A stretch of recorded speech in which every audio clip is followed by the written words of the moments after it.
Ang bisis lang tayo maglabing-labing sa loob ng isang linggo, ha? Hindi pwede. Dalawa lang talaga ang kaya ko. Lahat nga ng vitamins, binibigay ko na sa'yo para lumakas ka eh.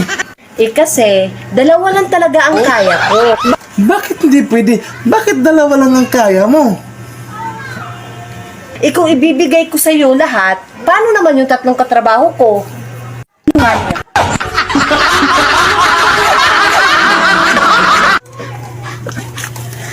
Ayoko na. Tapusin na natin tong relasyon natin na to. Bakit? May nagawa ba akong kasalanan? Kasi, naisip ko na mas mahal ko pa rin yung asawa ko. Ha? Ako ang asawa mo? Ano yun? Ibig sabihin meron kang tabi? Han, sabi nila, ang sexy-sexy ko raw. Sino may sabi sa'yo? Mga kaibigan ko, katrabaho ko, at higit sa lahat, yung best friend ko.